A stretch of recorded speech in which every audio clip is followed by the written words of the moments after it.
There was a time when the United States of America stood not merely as a nation, but as an idea, the torchbearer of democracy, pluralism, and post-war unity.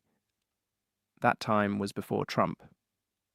Back then, even with our contradictions, the West looked to us for stability. We led NATO not with fear, but with faith. We upheld treaties because trust was more powerful than tariffs. China was a competitor, Russia an adversary, but our alliances held the line. That was the pre-Trump America, predictable, flawed, yet anchored in shared ideals. But then came the fracture, the political earthquake, the Trump era. And just like that, in a matter of years, the post-war consensus cracked. We emerged into a post-Trump America that felt unmoored.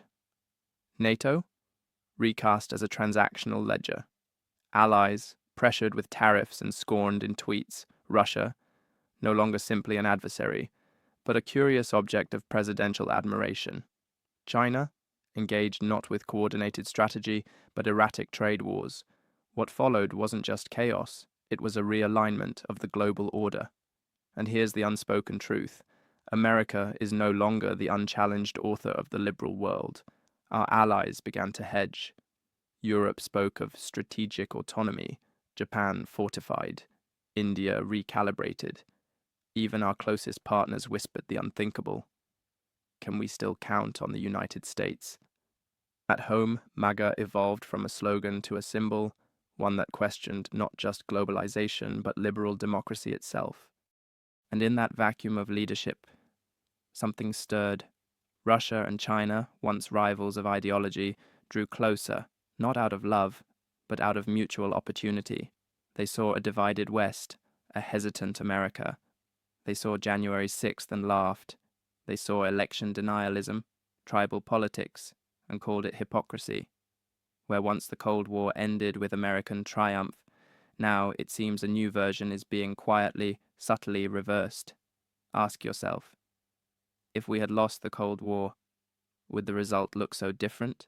State propaganda on the rise, truth eroded by algorithms, institutions paralyzed by partisanship, a populace more loyal to tribes than to truth.